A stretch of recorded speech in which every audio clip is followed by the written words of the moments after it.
Students, welcome to my channel. I am Rashmi, your maths teacher. तो अब 1.2 exercise का introduction video हम देखते हैं। तो यहाँ हम पढ़ेंगे फंक्शंस के बारे में। हमने पहले पढ़ा रिलेशंस, अब पढ़ रहे हैं यहाँ पे मतलब टाइप्स ऑफ रिलेशंस देखा था, इक्विवेलेंस रिलेशन देखा था, अब हम देख रहे हैं फंक्शंस। तो आपके दिमाग में आ रहा होगा हमने रिलेशन पहले पढ़ा, फंक्शन बाद में पढ़ा, ऐसा क्यों है? तो फंक्शन रिलेशन का एक पार्ट है। आपने क्लास 11 में भी पढ़ चुके हो कि फंक्शंस क्या होते हैं, स्पेशल टाइप के रिलेशंस होते हैं। जितने भी तरह के रिलेशंस किन्हीं भी दो सेट में बनते हैं तो उसमें से कुछ स्पेशल टाइप के रिलेशंस होंगे, उसको ही हम यहाँ पे क्या कहेंगे, फंक्शंस कहेंगे। तो एक फंक्शन तक पहुंचने के लिए क्या क्या प्रोसेस होता है तो वो यहां पे देखो, तो आप इजीली फंक्शंस को समझ पाओगे। जैसे सबसे पहले हमने क्या पढ़ा था, सेट्स पढ़ा था, ठीक है। सेट्स पढ़ा, उसके बाद हमने यहाँ पे पढ़ा कार्टेशियन प्रोडक्ट पढ़ा, उसके बाद हमने रिलेशन पढ़ा, रिलेशन के बाद में हमने यहाँ पे पढ़ा फंक्शन पढ़ा। तो ऐसा क्यों है, ये स्टेप्स क्यों है? तो देखो मैं एक एग्जांपल से आपको इजीली समझाती हूँ। तो सेट्स, यहाँ पे सेट्स मतलब क्या होता है, वेल डिफाइंड कलेक्शन होता है ऑब्जेक्ट का। तो हम यहाँ पे जो भी रिलेशन फंक्शन पढ़ते हैं उसमें दो सेट होते हैं, तो हम कोई भी दो सेट यहाँ पे ले लेते हैं, ठीक है। फिर कार्टेशियन प्रोडक्ट क्या होता है कि ये सेट ए है, ये सेट बी है, इसके ए क्रॉस बी अगर आप कर लोगे तो जितने भी एलिमेंट लाइक यहाँ 1 2 3 है, यहाँ ए बी है, तो 1 को दोनों के साथ लिखना, 2 को दोनों के साथ लिखना, 3 को दोनों के साथ लिखना, ये सारे जो यहाँ पे ऑर्डर पेयर आएंगे वो कार्टेशियन प्रोडक्ट में आते हैं। फिर रिलेशंस क्या होते हैं, रिलेशन जो होता है वो सबसेट होता है ए क्रॉस बी का। तो ए क्रॉस सबसेट का मतलब 5 भी हो सकता है और सारे ऑर्डर पेयर भी इसमें आ सकते हैं और कुछ कम ज्यादा आ सकते हैं यहाँ पे। अब फंक्शंस क्या होता है, फंक्शन होता है स्पेशल टाइप ऑफ रिलेशन, यानी ये इसका भी पार्ट होता है। तो एवरी फंक्शन जो होता है वो रिलेशन होता है, बट एवरी रिलेशन जो होता है वो फंक्शन नहीं होता है। तो ये सबसे पहले अगर बड़ा बाहर सेट्स आया है तो उसके बाद इसके अंदर इसके सेट के एलिमेंट का आप करोगे तो कार्टेशियन प्रोडक्ट मिलेगा। फिर उससे भी उसके अगर सारे ऑर्डर पेयर के अंदर आप यहाँ पे सबसेट बनाओगे तो हमें यहाँ पर रिलेशन मिलेगा और उसके अंदर आपको फंक्शन मिलेगा। तो फंक्शन जो है यहाँ पे सबसे छोटा पार्ट है। तो ये चीज आपको यहाँ पे समझ में आ गई कि कैसे रिलेट करके हमारा एक एक टॉपिक आगे बढ़ा है। अब फंक्शन के लिए मैं ये क्लास 11th का लिख रही हूँ, इंट्रोडक्शन 2.3 पढ़ाया था ना, वहां से आप फंक्शन की डेफिनेशन देखो, वहां मैंने अच्छे से आपको एक्सप्लेन किया था। क्योंकि अभी जो हमारा टॉपिक है वो है टाइप्स ऑफ फंक्शन, लेकिन उसके लिए फंक्शन समझना जरूरी, फंक्शन होता क्या है। तो मैंने यहाँ पे एक एग्जाम्पल लिखा है कि जैसे मेरे घर पे एक स्विच बोर्ड लगा हुआ है जिसमें 3 स्विच है, स्विच 1 है, स्विच 2 है, स्विच 3 है। ये समझ गए तो फंक्शन अच्छे से समझ में आ जाएगा। तो 1 वाले स्विच से फैन चलता है, 2 से लाइट चलती है, 3 से आरओ चलता है। तो मुझे पता है मेरा यहाँ पे काम इजी है। एक मुझे फैन चलाना है तो मैं 1 को प्रेस करूंगी, लाइट चलानी है 2 को प्रेस करूंगी, आरओ को ऑन करना है 3 को प्रेस करूंगी। तो बहुत काम इजी है। सेट ए के सारे एलिमेंट से सेट बी, सेट ए में जितने भी स्विच है उनसे सेट बी का एक एक चीज यहाँ पे ऑपरेट हो रही है, तो कोई कंफ्यूजन नहीं है। 1 से फैन चला लेंगे, 2 से लाइट, 3 से आरओ चला लेंगे। लेकिन अगर ऐसा हो जाए कि मेरा जो स्विच 1 है वो दो चीजों को ऑपरेट करे, वो फैन भी चलाए और यहां पर लाइट भी चलाए, फैन भी चला ले और लाइट भी चला ले, तो अब तो चीज गड़बड़ हो गई। अब मुझे यहाँ पे अगर विंटर का टाइम है, मुझे फैन नहीं चाहिए, मुझे सिर्फ लाइट चाहिए, लेकिन स्विच 1 तो दोनों को चला रहा है, तो मैं यहाँ पे वो काम नहीं कर सकती। और अगर मुझे लाइट नहीं चाहिए, ओनली फैन चलाना, रात को मुझे सोने के लिए सिर्फ फैन चाहिए, तो ये तो लाइट भी चला के रखेगा, तो ये फंक्शन आपका गड़बड़ हो गया। तो फंक्शन का क्या मतलब होता है, आपको यहाँ पे और इस तरह से दो सेट दिए हुए होंगे, तो आपको सिर्फ वहां पे ये देखना होगा कि सेट ए के अंदर जो एलिमेंट्स है उसकी सेट बी के साथ ओनली एक ही मैपिंग होनी चाहिए। 1 की फैन से है तो 1 की यहां पर दूसरे से नहीं हो सकती, जैसे यहां पे हो रही है ना, तो ये आपका फंक्शन नहीं है। एक चीज से सिर्फ एक चीज ऑपरेट होनी चाहिए, तो ये आपका फंक्शन होगा। लेकिन यही चीज आपका फंक्शन कब नहीं होगा, लाइक कि मेरे घर में यहाँ पे इस स्विच बोर्ड में 3 स्विच ना होकर के 2 स्विच और एक्स्ट्रा है, 4 भी है, 5 है, तो अब इनसे यहाँ पे कोई भी कनेक्टिविटी नहीं है। 4 5 स्विच मेरे खाली पड़े हुए हैं, इनसे कोई चीज नहीं चल रही है। मैंने सोचा फ्यूचर में और लाइट बढ़ेगी तो उसके लिए मैंने 2 स्विच ज्यादा लगा लिए, तो अब ये आपका फंक्शन नहीं है। क्योंकि फंक्शन की डेफिनेशन हमें ये कहती है कि सेट ए में जितने भी एलिमेंट है, जितने भी 5 है तो 5, 10 है तो 10, 15 है तो 15, जितने भी एलिमेंट है उसकी सेट बी के साथ में ओनली 1 एंड ओनली 1 मैपिंग होनी चाहिए। सिर्फ एक के साथ यहाँ पे मैपिंग होनी चाहिए, एक इधर के एक की इधर 2 के साथ नहीं होनी चाहिए।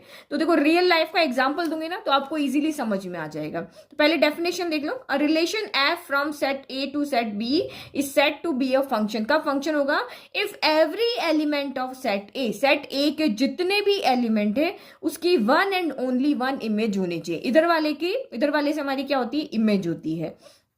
इसको हम कहेंगे सेट वन की इमेज कहाँ है, यहाँ है। और अगर इधर से इधर देखेंगे तो उसको बोलते हैं हम प्री इमेज कहते हैं। सेट बी की सेट ए के साथ में क्या होती है, प्री इमेज होती है। तो थोड़ी सी टर्म आप ये यहाँ पे ध्यान रखना। तो ये हो गया। अब देखो मैं रियल लाइफ का एग्जांपल देती हूँ, तो कब फंक्शन होगा कब नहीं होगा वो आप इजीली समझ जाओगे। तो डेफिनेशन तो मैं समझ में आ गई। अब कुछ एग्जाम्पल देखते हैं। रियल लाइफ के एग्जाम्पल से बहुत अच्छे से आपको समझ में आएगा। जैसे ये एक सेट है बेबीज का, ये एक सेट है वुमेन्स का, ठीक है। तो यहाँ पे देखो ऐसा पॉसिबल है कि एक वुमन के दो बच्चे हो सकते हैं भाई। एक वुमन के दो भी हो सकते हैं, तीन भी हो सकते हैं, चार भी हो सकते हैं। तो ये यहाँ पे पॉसिबल है, ठीक है। ये दोनों बेबी इस वुमन के हैं, ये इसका है, ये इसका है, ये इसका है। तो इसका मतलब ये आपका यहाँ पर फंक्शन है। क्यों है, क्योंकि फर्स्ट थिंग यहाँ पे कि बेबी का जो सेट है उसमें सारे बेबीज की कोई ना कोई यहाँ पर मम्मा है। तो फंक्शन देखने के लिए आपको एक चीज तो यहाँ पे देखनी है, इधर वाले सेट की इधर से सारे एलिमेंट की इधर से मैपिंग होनी चाहिए, और मैपिंग आपकी यूनिक होनी चाहिए। B1 के लिए तो एक ही माँ है, B2 के लिए भी एक ही माँ है, तो ये यूनिक ही तो हुई। इसके लिए तो माँ एक ही है ना, इसके लिए माँ एक ही है। लेकिन तो ये तो आपका फंक्शन है, लेकिन ये आपका फंक्शन नहीं है। क्यों नहीं है, एक बॉयफ्रेंड की दो गर्लफ्रेंड नहीं हो सकती। हो सकती है रियल लाइफ में, ये तो पॉसिबल है कि दो बच्चों की एक माँ हो सकती है, लेकिन एक बॉयफ्रेंड के दो गर्लफ्रेंड नहीं हो सकती है। तो अपने दिमाग में हमेशा ये बिठा के रखना, फंक्शन के लिए इधर से दो बच्चों की एक माँ हो सकती है, मतलब इधर से दो के साथ भी कनेक्ट है, तीन से एक से कनेक्ट है तब भी वो फंक्शन है। बट इधर वाला अगर दो से कनेक्ट है तो वो फंक्शन नहीं है। एक बॉय की दो गर्लफ्रेंड नहीं हो सकती है, क्योंकि नहीं हो सकती है तो ये फंक्शन नहीं है। चाहे इधर के सारे एलिमेंट की मैपिंग इधर से है, बट यूनिक मैपिंग ये नहीं है। ओनली इसकी B1 की सिर्फ एक इमेज यहाँ पे G1 हो सकती है, लेकिन दो नहीं हो सकती। B1 की G1 भी है और B1 की G2 भी है। तो ये चीज आपको याद रखने में हेल्प करेगी, क्योंकि 11th क्लास में भी आपको यही चीज से याद रहना था। अब यहाँ पे देखो A की मैपिंग 1 से है, B की 1 से है, D की भी 1 से है, और C की आपके यहाँ पे 2 है। A के सारे एलिमेंट ऑक्यूपाइड है, सबकी कोई ना कोई इमेज है और यूनिक इमेज है। A1 के साथ है, B1 के साथ है, D1 के साथ है, लेकिन इधर A1 के साथ और A2 के साथ नहीं हो सकता है। तो ये भी आपका फंक्शन है, और ये आपका फंक्शन नहीं है। क्यों नहीं है, क्योंकि A की भले एक इमेज है, B की भले एक इमेज है, लेकिन एक एलिमेंट यहां पे बच गया है। तो हमारी डेफिनेशन ये कहती है every element of set A has one and only one image in set B। Set B के साथ उसकी एक ही इमेज होनी चाहिए। तो B1 की तो एक ही है W1, B2 के भी एक ही है W2, लेकिन यहाँ पे B1 की दो इमेज है, G1 भी है और G2 भी है। तो ये चीज आपको कोई एक तो यहां से हमने सीखा कोई एलिमेंट यहां बचना नहीं चाहिए। अगर कोई एलिमेंट बच गया तो फंक्शन नहीं है।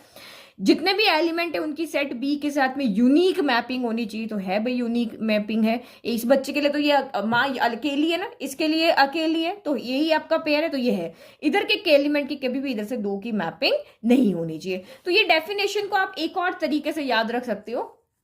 तो सेकंड डेफिनेशन आप यहां पे देख सकते हो कि डोमेन जो है वो सेट ए के इक्वल होना चाहिए। तो डोमेन क्या होता है, इधर के एलिमेंट की इधर से जो भी मैपिंग हो रही है वो आपका डोमेन होता है। जैसे यहाँ पे तो सबकी हो रही है, तो domain equal to set A हो रहा है, क्योंकि सारे एलिमेंट की मैपिंग हो रही है। यहाँ पे डोमेन इक्वल टू आपका सेट ए है, लेकिन दूसरी कंडीशन यहाँ पे फुलफिल नहीं हो रही। दोनों फुलफिल होगी तभी ये फंक्शन होगा कि यहाँ पे डोमेन इस सेट ए में कितने एलिमेंट है, 3 है, और तीनों की मैपिंग हो रही है। तो domain equal to set A तो यहाँ पर है। बट दूसरी चीज यहाँ पे कि no two distinct order pair है सेम फर्स्ट एलिमेंट। किन्हीं भी दो ऑर्डर पेयर ऐसे जिनका सेम फर्स्ट एलिमेंट नहीं होना चाहिए। तो यहाँ पे तो है B1 G1 के साथ भी है और B1 आपका G2 के साथ भी। तो फर्स्ट वाला ऑर्डर पेयर, फर्स्ट वाला जो एलिमेंट है आपका वो यहाँ पे रिपीट हो रहा है, तो इसीलिए ये फंक्शन नहीं है। क्या चाहे भले इसके domain equal to range, domain equal to आपका सेट ए है हो जाए। तो डोमेन का मतलब क्या होता है, सेट ए को देखना है set of all permissible input. Permissible मतलब जिनकी यहाँ पे मैपिंग है। तो यहाँ पे भी डोमेन इक्वल टू आपका यहाँ पर क्या है, सेट ए है यहाँ पे जितने भी एलिमेंट है सेट ए के अंदर सबकी मैपिंग हो रही है। तो डोमेन हो गया, वो डोमेन के अंदर ABCD आ गया।